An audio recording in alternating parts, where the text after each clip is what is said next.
Cowboys reached out about Cooper Kupp, and they were interested. And Dak Prescott and CeeDee Lamb, the way I understand it, were on the phone with Cooper Kupp talking to him about the idea of coming to Dallas. And it was floated out there. And then the Cowboys heard the numbers, and they were at numbers that the Cowboys weren't going to get to. It always seems like their pockets aren't deep enough. Stephen A., was passing on Kupp a good move or a cheap move by your Dallas Cowboys? We always have to go the route of cheap when we're talking about Jerry Jones and the Dallas Cowboys, because right now they're ranked 29th in the NFL this offseason in free agent spending. Only the Eagles, the Bengals, and the Ravens have spent less than Philly and Baltimore. Don't need to because they're Super Bowl contenders. So that's really the situation right there. When you take into account what they did last year in terms of not going after Derrick Henry, waiting and procrastinating before they paid Dak Prescott and CeeDee Lamb and putting themselves in position, and how Jerry Jones is notoriously a cheap spender in free agency. Those are all things that you have to take into consideration. So it's not to say that it was a bad move, but I'm just saying the word cheap in free agency is synonymous with Jerry Jones at this point. It's something that he looks to do.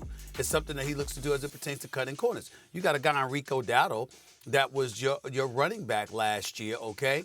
And he has to go elsewhere to get a 1-year, $6 million deal because Jerry Jones didn't want to pay it, and even though he rushed for over 1,000 yards. And instead, you go out and you get this cat Williams, Javonte Williams from Denver, for a 1-year, $3 million deal. You got to look at stuff like that and say, really, are you really trying to win on a football field, or are you trying to win with your bank account? You're trying to win with saving money. That's the question. Whether or not there's a definitive answer or not is something that Louis Riddick is far more qualified than me to answer. But there is no question that perception exists about the Dallas Cowboys, led by Jerry Jones and, of course, Stephen Jones. And it's a reputation that they've brought on themselves. Nobody's added it to them. They did it. I don't like including the Bengals with free agents this year because they re-signed Chase, who's not a free agent. Yes. That should count. Right. So they shouldn't be 29th, and they kept Higgins. And T. Higgins. And Higgins. I will disagree with you on this, Stephen, and I'm going to give you the figures, and I sound like I'm an NFL expert, and I'm not, but I made some calls. Not to you, Louis, hey, buddy, but I made some calls. Prescott's making $60 million. Yep. $34 million for CeeDee Lamb, and they're going to have to pay Micah Parsons $40 million. You do the math. That's $134 million. The salary cap is $279 million. They have 48% of their cap to these three players. You want them to go sign Kupp to give him another $15 million? They're going to have no money. It's a 45-man roster. It's not a 3-man roster. You can't win with 3 guys. They got 3 guys right now who are getting paid half the salary cap. And the quarterback is not worth 60, but the market says he gets paid. The receiver shouldn't get that much money because they don't make the impact I think they should make. He's getting in, and Parsons, as you know, is going to make $40 million. So what do you want Jerry to do? Give Kupp another $20 million? He's got no money for anybody else. You're the GM. You want to be? Help me. Go ahead. Look, they definitely boxed themselves into a corner because of how top-heavy they are as far as their salary cap allocation. And the reason why they box themselves into a corner is because their negotiating tactics are always to take it to the very last minute when the player has maximum leverage because of the fact that the team knows, look, we got to get these guys in here. So what are they going to do? They're going to pay up in order to get those guys in there and get them on the football field. It's what wound up happening with Dak. It's wound up happening with CD. It's going to wind up, the same thing's going to wind up happening with Micah. And what winds up happening then is, well, how else are you going to fill out the rest of your roster? With cheap, affordable labor via the second and third level tier free agents and then the draft. That's what they wind up doing. So you can't really play in the mid-level market or in the upper mid-level market like Cooper Kupp basically falls into at about $15 million a year. That's what he's getting. But that's about the going rate for a number 2 wide receiver in the NFL, the Cincinnati Bengals notwithstanding.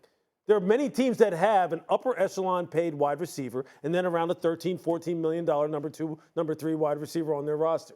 Dallas can't do it simply because of how they have structured their salary cap and how they have divvied it up already.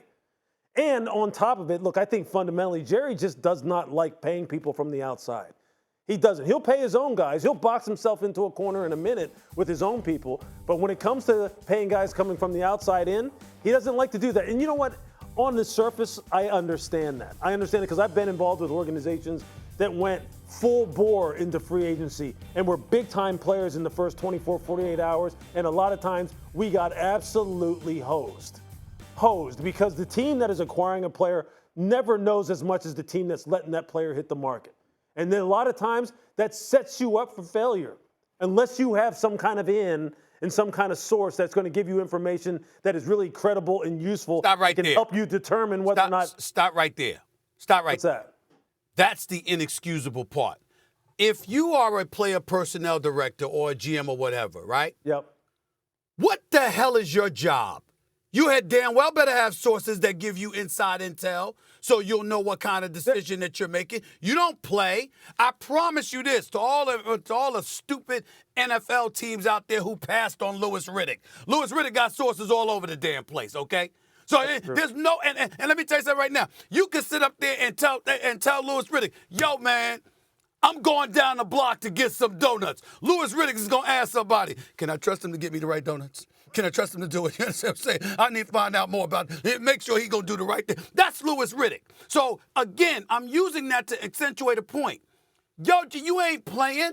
Your job is to know that. So when you say there's a team that knows, and unless you're out there putting forth your due diligence, making the phone calls, making the right connections, finding out about this particular player, if I'm a team owner, I expect my GM, my player personnel director, my head of football operations, to have the kind of connections to make sure that if he comes to me talking about this is some money that he wants to spend on somebody, he put forth his due diligence, his sources are incredibly reliable, and he knows what the hell he's talking about. I'm not saying, Stephen A., that it should,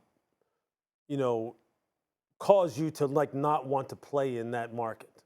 And that you should totally take a total hands-off approach to the free agent market like Dallas does, for all intents and purposes. There's always going to be – look, there's some risk involved, even if you feel as though you know all the information you could possibly know. There's always going to be risk. Dallas just chooses to, not play at all, which is just – I mean, it's like playing – it's like fighting with one arm tied behind your back.